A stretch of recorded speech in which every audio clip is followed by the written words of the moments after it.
Bismillahirrahmanirrahim. Welcome to the second lecture of NUMS MDCAT Physics Crash Course. NUMS में जाना है आपको और फिजिक्स आपके रास्ते में रुकावट बनी हुई है, तो हम इसको रुकावट बनने नहीं देंगे बल्कि इसको एक पॉजिटिव वे में लेंगे कि ये आपके लिए आपके सपोर्ट में काम करे। और सपोर्ट में कैसा काम करेगा कि जब आप इसमें से 40/40 मार्क्स ले ले फिजिक्स पोर्शन में से, तो ये आपके लिए अच्छा होगा, बुरा नहीं होगा। कैसे लेने हैं ये मार्क्स? 7 लेक्चर्स का ये कोर्स है। फर्स्ट लेक्चर अपलोडेड है, ये सेकंड लेक्चर है, बाकी भी हो जाएंगे। और 28 अगस्त को एक मेगा मॉक टेस्ट है, बस इनको अटेम्प्ट कर ले और आप लोगों के मार्क्स कंफर्म है। लेकिन कोई भी पॉइंट, कोई भी कंसेप्ट, कोई भी सेकंड इसका मिस नहीं करना। चलिए स्टार्ट करते हैं आज का लेक्चर। इसमें हम स्ट्रेट फॉरवर्ड एमसीक्यूज की डिस्कशन करेंगे। मेरे स्क्रीन पर तो क्वेश्चन नंबर 17 है, तो let me go towards question number first. ठीक है, ये हुआ क्वेश्चन नंबर फर्स्ट। इसमें कहते हैं कि a body is moving upward with the velocity of 500 metre per second. एक बॉडी है जो कि अपवर्ड डायरेक्शन में जा रही है अगेंस्ट द ग्रेविटी, और इसकी जो इनिशियल वेलोसिटी वी आई है that is 500 metre per second. ठीक है, अब क्वेश्चन में क्या पूछ रहा है? What will be the height, कितने हाइट तक ये बॉडी ऊपर जा सकती है। मैक्सिमम हाइट को फाइंड कर ले। हमें सिर्फ इनिशियल वेलोसिटी गिवन है और ग्रेविटी यानी जी की वैल्यू तो हमें ऑलरेडी पता है। हम क्या करेंगे? थर्ड इक्वेशन ऑफ मोशन को यूज करेंगे, जो कि कुछ इस तरह से है कि 2as is equal to v f square minus v i square. अब हमें मैक्सिमम हाइट पूछा है, या जो जिस हाइट तक ये बॉडी ऊपर जा सकती है, तो उस हाइट पर इसकी फाइनल वेलोसिटी क्या होगी? ज़ीरो होगी। ठीक है, तो वी एफ तो यहाँ से हमारा कैंसल आउट होगा या ज़ीरो। वी आई हमें गिवन है, acceleration due to gravity G के इक्वल है, और इसको हमने फाइंड करना है। तो चलिए इस इक्वेशन को लिख ले। इसके लिए इस यहाँ पर रह जाएगा माइनस वी आई स्क्वायर अपनी जगह पर डिवाइडेड बाय 2a, लेकिन a की जगह क्या लिखेंगे? g लिखेंगे। अब यहाँ पर दो बातें नोट करने की है।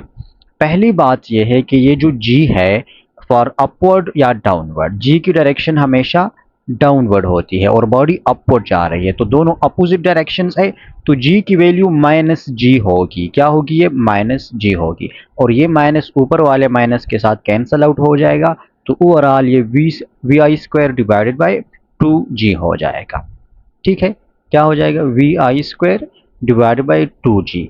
दूसरी बात, g की वैल्यू क्या है? 9.8 मीटर पर सेकंड स्क्वायर है, लेकिन अगर आप इसको पुट करोगे तो कैलकुलेशंस बहुत मुश्किल हो जाएगी। तो बेहतर है कि हम इसकी बजाय अप्रोक्सीमेट वैल्यू पुट करें, जो कि 10 मीटर पर सेकंड स्क्वायर है, और हमें जो आंसर मिले वो इनमें से हम मिलते जुलते यानी अप्रोक्सीमेट आंसर हमें मिल जाएगा। पॉइंट्स में थोड़ा सा डिफरेंस होगा, फिर हम उसको फाइंड आउट कर लेंगे। चलिए अब इसमें वैल्यूज पुट करते हैं इसके लिए, यानी हाइट के लिए, या एच भी आप लिख सकते हैं। वी आई क्या है? 500 मीटर पर सेकंड है। यूनिट्स को चलिए इग्नोर करते हैं for the sake of calculations. उसका square divided by 2g, 2 multiply by 10।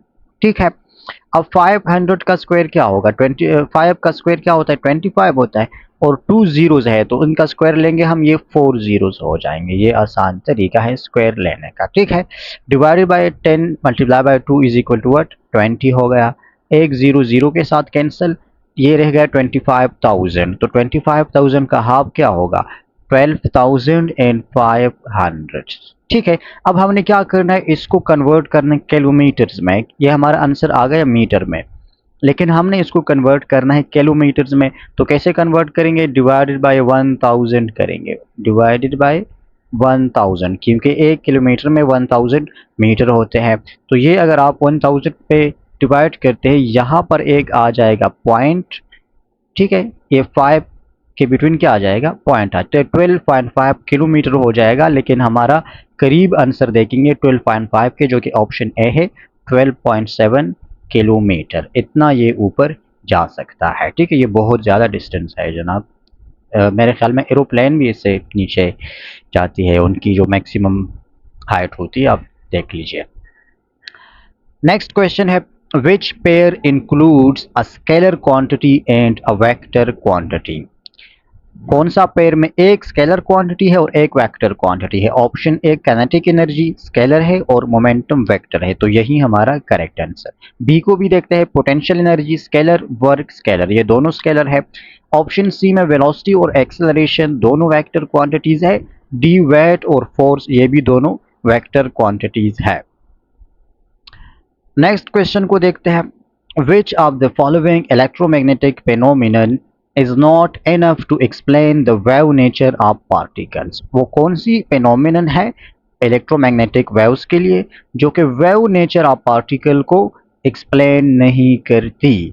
तो इनमें से वो फेनोमेनन हमने देखना है जो कि सिर्फ पार्टिकल्स के लिए ट्रू हो, पार्टिकल नेचर के लिए ट्रू हो, लेकिन वेव नेचर के लिए वो ट्रू नहीं हो, यानी वेव्स में वो प्रॉपर्टी एग्जिस्ट ना करती हो। तो that is option A, photo electric effect. Remember, photo electric effect ये पार्टिकल नेचर को शो करती है, पार्टिकल्स की। जो बाकी इंटरफेरेंस, डायफ्रैक्शन और पोलराइजेशन है, ये तीनों के तीनों जो है ये वेव के प्रॉपर्टीज है, और इसमें जो पोलराइजेशन है ये only and only transverse waves की प्रॉपर्टी है। शायद बाद में हम इस पर क्वेश्चन करें या ना करें, लेकिन इस तरह क्वेश्चंस आते हैं आपके एग्जाम में कि पोलराइजेशन कौन से वेव्स की प्रॉपर्टी है, तो ट्रांसवर्स वेव्स की है। या ट्रांसवर्स नेचर किस किस फिनोमिनन से प्रूफ होती है एक्सपेरिमेंटली, तो दैट इज पोलराइजेशन। या क्या साउंड वेव्स में पोलराइजेशन पॉसिबल है? नहीं पॉसिबल। पोलराइजेशन कौन से वेव्स में पॉसिबल है? Only light waves. तो इस तरह के क्वेश्चन यहाँ से बन सकते हैं पोलराइजेशन से। अगला क्वेश्चन है, a freely falling object is an example of. एक ऑब्जेक्ट है जो कि बिल्कुल फ्री फॉल मोशन में है। फ्री फॉल मोशन का मतलब है कि इसके ऊपर सिर्फ और सिर्फ ग्रेविटेशनल फोर्स एक्ट करती है। तो ये कौन से लॉ की एक एग्जाम्पल हो सकती है? अब फोर्स एक्ट करती है, एक बात कंफर्म कि फर्स्ट लॉ की एग्जाम्पल तो नहीं है, क्योंकि फर्स्ट लॉ में क्या है, जो नेट फोर्स है किसी भी बॉडी पर, जो नेट एक्टिंग फोर्स होती है वो जीरो होती है न्यूटन फर्स्ट लॉ में, ठीक है।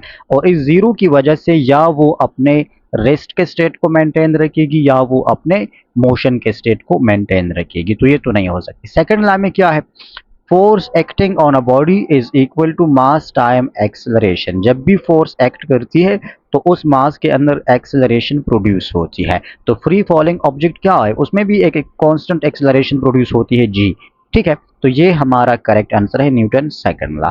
Only force of gravity act करती है फ्री फॉलिंग बॉडी पर, और उसमें एक्सेलरेशन ड्यू टू ग्रेविटी वो प्रोड्यूस होती है। आर्शिमीदेस प्रिंसिपल ये तो कुछ और चीज़ है, फ्लूइड डायनामिक्स में है, जो कि आपके सिलेबस में इंक्लूड नहीं है। क्वेश्चन 5 है, if resulting intensity is greater than individual intensities of two waves then it is. तो ये कौन सी वाली इंटरफेरेंस होगी? अगर रिजल्टेंट इंटेंसिटी आर रिजल्टिंग या आर टोटल वो आई है, सॉरी, I1 से भी ग्रेटर है और I2 से भी ग्रेटर है, अगर दो वेव्स है और दोनों आपस में कंबाइन हो रहे, इंटरफेरेंस कर रही है, और उसका जो रिजल्टेंट इंटेंसिटी बनता है वो ग्रेटर है इन दोनों से, तो इसका मतलब है कि इन्होंने कंस्ट्रक्टिव इंटरफेयर किया है, उन दोनों की इंटेंसिटी ऐड होकर हमें रिजल्टेंट मिली है, इसलिए तो ये इन दोनों से ग्रेटर है। अब अगर इनसे ये अब ये कंप्लीटली कंस्ट्रक्टिव होगा या कंप्लीटली डिस्ट्रक्टिव होगा, वो डिपेंड करता है कि इन दोनों के बिटवीन फेज डिफरेंस कितनी है, या दूसरा कौन सा डिफरेंस होता है, पाथ डिफरेंस कौन सी है, उन पर हम आगे क्वेश्चंस करेंगे। क्वेश्चन नंबर 6 है, a stone is weld. Weld का मतलब है कि ये किसी ने हाथ में एक स्ट्रिंग वगैरह पकड़ा हुआ है और इसको घुमा रहे हैं सर्कुलर पाथ में, इसको बोलते हैं whirling. It experiences in inward force by string, और ये जो स्ट्रिंग है ये इस स्ट्रिंग के थ्रू एक इनवर्ड फोर्स को एक्सपीरियंस कर रहा है, विच इज, इस फोर्स का नाम क्या है, ठीक है, या ये फोर्स के बारे में कौन सा ऑप्शन करेक्ट है? तो क्या ये सेंट्रीफ्यूगल फोर्स है? नहीं, क्यों? क्योंकि सेंट्रीफ्यूगल फोर्स भी ये स्टोन एक्सपीरियंस करेगा, लेकिन इन आउटवर्ड डायरेक्शन, वो बाहर की तरफ आउटवर्ड ये फोर्स एक्सपीरियंस होगा, तो ये करेक्ट नहीं है। ऑप्शन बी है proportional to the square of speed. ये फोर्स कौन सा सेंट्रीपिटल फोर्स है, और सेंट्रीपिटल फोर्स का फॉर्मूला क्या है, is equal to m v square divided by r, तो centripetal force is directly related to the speed of to the square of the speed। ठीक है, तो ये हमारा करेक्ट आंसर है। टेंजेंट टेंजेंट तो नहीं है, inverse of square of speed ये भी गलत है, तो बी ऑप्शन इज और करेक्ट आंसर। नेक्स्ट क्वेश्चन है, जनाब, work done by a constant source of 1 kilowatt power that is 1000 joule पर सेकंड इन 1 आवर इज। अगर एक कांस्टेंट सोर्स ऑफ पावर है जिसका पावर कितना है 1 किलोवाट इसकी पावर है और ये 1000 जूल वर्क डन करता है पर सेकंड, तो 1 आवर में ये जितना भी वर्क डन करेगा वो किसके इक्वल होगी इन गिवन ऑप्शंस में से। देखिए इन सिंपल वर्ड्स ये हमें किलोवाट आवर जो कि एनर्जी का यूनिट है, किलोवाट आवर ये उसकी डिफिनीशन है। ये जो स्टेटमेंट है ना, ये इस यूनिट की डिफिनीशन है। इसलिए मैंने फर्स्ट लेक्चर में बहुत फोकस किया था, बहुत आप लोगों को स्ट्रेस किया था इस बात पर कि आप ये डिफिनीशंस, ये स्टेटमेंट्स, ये इक्वेशंस ये लाजमी देके टेक्स्ट बुक में से, इस पर बहुत क्वेश्चंस नम्स में आते हैं। ये सारे क्वेश्चंस पास पेपर से ही मैंने ली है। तो 1 किलोवाट पावर का देखिए एनर्जी या वर्क डन किस चीज़ के इक्वल होते हैं, पावर मल्टीप्लाई बाय टाइम के इक्वल होता है ना। तो हम क्या करेंगे, 1 किलोवाट पावर है तो किलोवाट है power multiply by time in 1 hour हमें दी है, कितने टाइम में, इन 1 आवर, तो this is equal to what, kilowatt hour हो गया। ठीक है, तो ये सिंपली हमें किलोवाट आवर की डिफिनेशन गिवन है। नेक्स्ट क्वेश्चन में कहते हैं कि heating a gas at constant volume will cause, जब हम गैस को हीट करते हैं लेकिन उसका वॉल्यूम कांस्टेंट रहता है। इन अदर वर्ड्स आपको क्वेश्चन में आ सकता है कि heating a gas in isobaric तो कांस्टेंट प्रेशर का है, आइसोकोरिक प्रोसेस कि आइसोकोरिक प्रोसेस में अगर आप हीट सप्लाई करें किसी थर्मोडायनामिक सिस्टम को तो उसका इफेक्ट क्या होगा। वॉल्यूम इंक्रीज नहीं होगी, हीट एनर्जी है, सिस्टम को एनर्जी मिल रही है लेकिन इसका वॉल्यूम कांस्टेंट है, तो ये एनर्जी कहाँ पर जाएगी, ज़ाया तो नहीं हो सकती due to conservation of energy. ये एनर्जी इस सिस्टम के जो मॉलिक्यूल्स है उसकी इंटरनल एनर्जी को इंक्रीज करेगा और इंटरनल एनर्जी में इंक्रीज आएगा तो टेम्परेचर में भी इंक्रीज आएगा, क्योंकि दोनों यानी जो टेम्परेचर है वो सिर्फ और सिर्फ इंटरनल एनर्जी के ऊपर डिपेंड करती है, वो तो दूसरी चीज़ पर डिपेंड ही नहीं करती। तो increase in temperature and increase in internal energy, option B, दोनों में इंक्रीज आएगा। अगला क्वेश्चन है, अच्छा एक बात जो मैंने स्टार्ट में बतानी थी लेकिन नहीं बताया वो ये है कि आपको लिखने या नोट करने की ज़रूरत नहीं है, आप बस लेक्चर देखें। इसका जो पीडीएफ है वो आप लोगों को व्हाट्सएप ग्रुप में मिल जाएगा। ग्रुप की लिंक मेरे हर वीडियो के डिस्क्रिप्शन में गिवन होती है, आप ज्वाइन कर लीजिए, वहाँ पर मैं इसका पीडीएफ सेंड कर दूंगा, तो आप लोगों को लिखने की ज़रूरत नहीं है, बस आप समझे सिर्फ। Question 9, the property of bending of light around obstacles is called diffraction. देखिए अगेन सिंपल डिफिनेशन है कि डिफ्रैक्शन की डिफिनेशन क्या है, जब लाइट किसी ऑब्स्टिकल के अराउंड स्कैटर होती है या बेंड होती है। ये अगर एक ऑब्स्टिकल है और यहाँ पर लाइट फोटॉन आती है तो ये लाइट क्या करता है, ये इसके अराउंड इसको ये बेंड हो जाती है, तो इस बेंडिंग को हम क्या बोलते हैं, इसको हम डिफ्रैक्शन बोलते हैं। रिफ्लेक्शन किस चीज़ को बोलते हैं, जब किसी बाउंड्री से एक लाइट वेव रिफ्लेक्ट बैक होती है, अगर इस डायरेक्शन में आती है अब इस डायरेक्शन में, रिफ्लेक्शन बैक को हम रिफ्लेक्शन बोलते हैं। सारी सिखाते हैं। रिफ्रैक्शन किस चीज़ को बोलते हैं, जब लाइट वेव एक मीडियम से, अगर ये एक मीडियम है और ये नीचे वाला दूसरा मीडियम है, एक मीडियम से दूसरे मीडियम में एंटर करती है, एक मीडियम का अलग रिफ्रैक्टिव इंडेक्स n होगा, इसका अलग रिफ्रैक्टिव इंडेक्स n होगा, तो इसका जो एंगल है इसमें चेंज आ जाता है, या यहाँ पर बेंड हो जाता है या यहाँ पर या यहाँ पर या यहाँ पर, इसका स्पीड और वेवलेंथ चेंज हो जाता है लेकिन फ्रिक्वेंसी कांस्टेंट रहती है। इस प्रॉपर्टी को हम बोलते हैं रिफ्रैक्शन। ये जो एक्स्ट्रा पॉइंट्स मैं बता रहा हूँ ये भी एमसीक्यूज ही के लिए है, इस पर क्वेश्चंस आते हैं। इसके अलावा इंटरफेरेंस किस चीज़ को बोलते हैं, जब दो वेव्स किसी कॉमन पॉइंट पर मिले और इनकी इंटेंसिटी या इंक्रीज हो जाए या डिक्रीज हो जाए या कम्प्लीटली डबल हो जाए या बिल्कुल ज़ीरो हो जाए। कम्प्लीटली डबल को हम परफेक्ट कंस्ट्रक्टिव इंटरफेरेंस बोलते हैं या टोटल कंस्ट्रक्टिव इंटरफेरेंस, और मुकम्मल ज़ीरो हो जाए तो उसको हम क्या बोलते हैं, destructive, perfect destructive interference. Question 10 है, weber is a unit of magnetic flux. ठीक है, वेबर किस चीज़ का यूनिट है? मैग्नेटिक फ्लक्स का। मैग्नेटिक फोर्स का यूनिट क्या है? न्यूटन है। फोर्स जब भी आएगी तो उसका यूनिट फोर्स ही होगा। इलेक्ट्रिक फ्लक्स का यूनिट क्या है? इलेक्ट्रिक फ्लक्स के यूनिट को हम कोई नाम देते क्या? I don't remember. अगर आप में से किसी को पता है तो कमेंट में बताएं कि इलेक्ट्रिक फ्लक्स के यूनिट का एक सेपरेट नाम है या नहीं, अगर है तो क्या है। और मैग्नेटिक इंडक्शन का यूनिट क्या है? टेस्ला है, गॉस है, और भी होंगे शायद।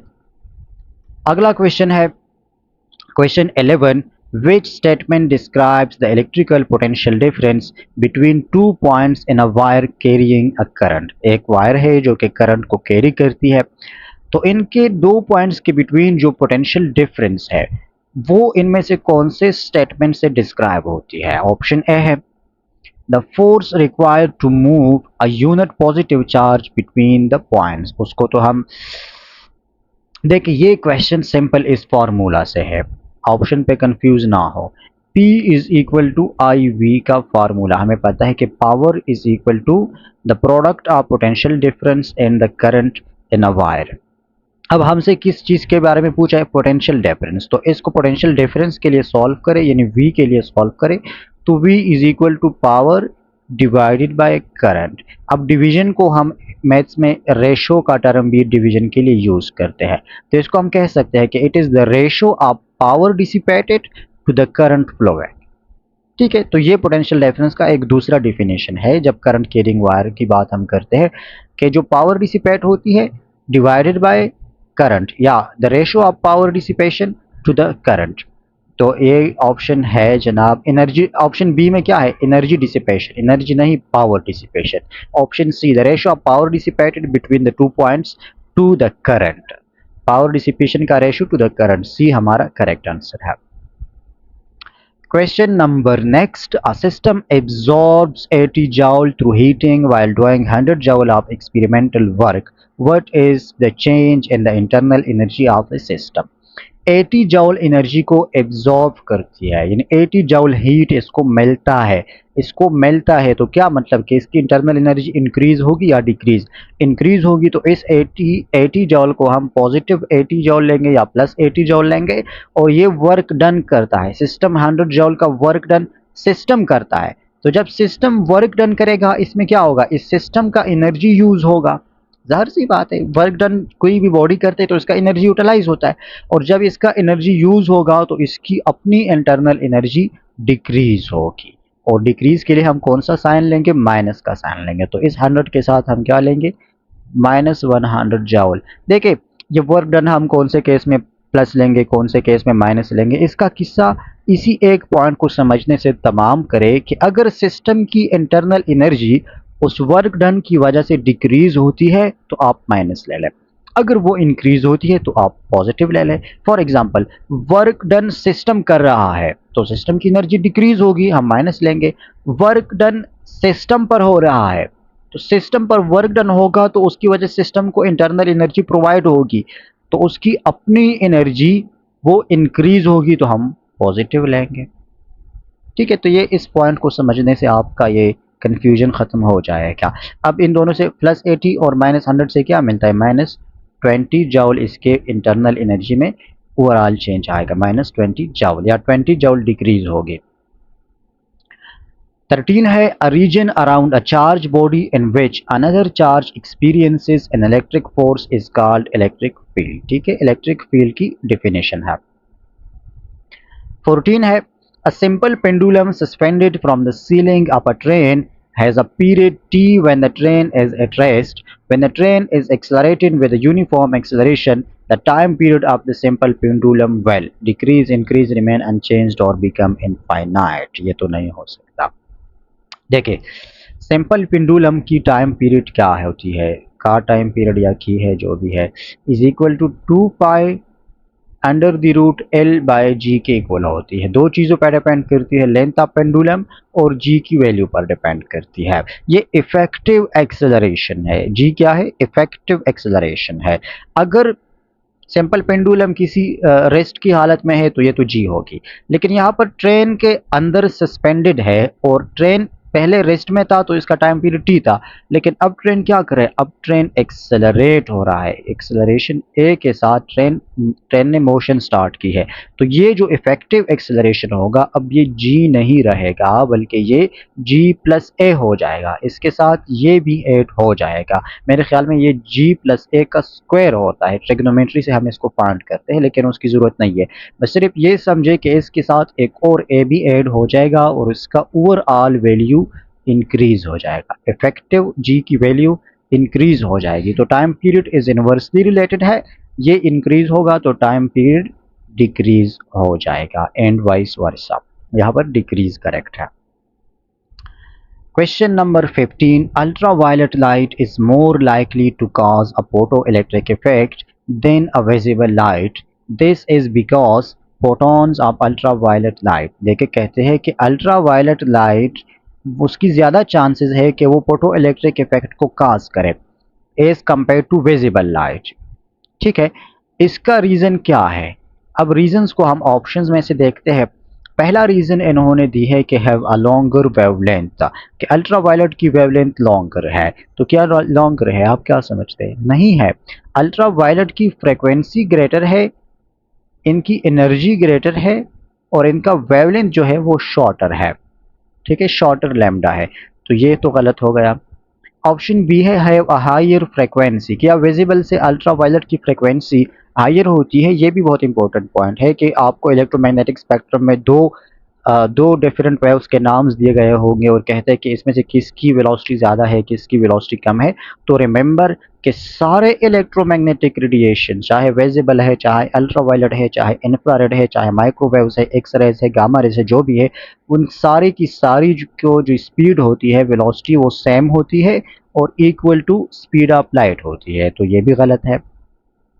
ऑप्शन सी है आर नॉट विजिबल, ये तो ठीक है लेकिन जो फोटो इलेक्ट्रिक इफेक्ट है उसका काम विजिबल और नॉन विजिबल से नहीं है। डी हमारा कॉमन सेंस से भी करेक्ट है और हैव हायर फ्रीक्वेंसी, ये ठीक भी है कि अल्ट्रावायलेट की एनर्जी हैव हायर एनर्जी, इनकी एनर्जी विजिबल से ज़्यादा होती है और फोटो इलेक्ट्रिक इफेक्ट के लिए हमें मिनिमम एनर्जी चाहिए होती है जिसको हम थ्रेशोल्ड एनर्जी बोलते हैं और उस एनर्जी के करेस्पॉन्डिंग जो फ्रीक्वेंसी होती है उसको हम थ्रेशोल्ड फ्रीक्वेंसी बोलते हैं। क्वेश्चन 16 है two tuning forks are sounded, किसी ने दो ट्यूनिंग फोर्स को बजा दिया। एक की फ्रीक्वेंसी क्या है, 250 हर्ट्ज है और दूसरे की फ्रीक्वेंसी 245 हर्ट्ज है। What is the frequency of the beats? दो ट्यूनिंग फोर्स है, स्लाइटली डिफरेंट फ्रीक्वेंसीज है, दोनों एक साथ साउंड कर रहे हैं तो जाहिर सी बात है बीट्स की फिनोमेनन प्रोड्यूस होगी। अब इस बीट्स की फ्रीक्वेंसी कितनी होती है? तो रिमेंबर बीट्स फ्रीक्वेंसी इक्वल होती है f1 माइनस f2 या f2 माइनस f1, इन दोनों फ्रीक्वेंसीज के डिफरेंस के इक्वल होती है।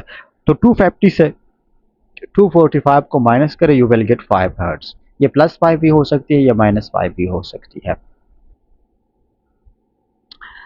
क्वेश्चन नंबर 17 है a body rolling freely on the surface of the earth eventually comes to rest because, एक बॉडी है वो रोल कर रही है सरफेस ऑफ अर्थ पर और आराम आराम से ये रेस्ट पर आ जाती है, क्यों? Because it has mass, mass की वजह से? नो।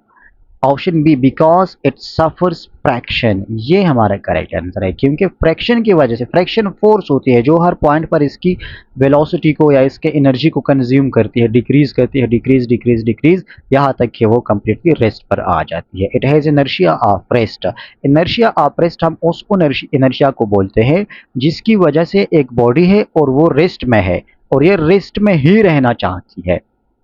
ठीक है, it tends to stay in rest, इसको हम इनर्शिया ऑफ रेस्ट बोलते हैं। लेकिन यहाँ पर तो रोलिंग है, मोशन में है, तो यहाँ पर इनर्शिया ऑफ मोशन होगी, इनर्शिया ऑफ रेस्ट नहीं होगी। It has a momentum, momentum की वजह से बॉडी मूव करती है, स्टॉप नहीं होती।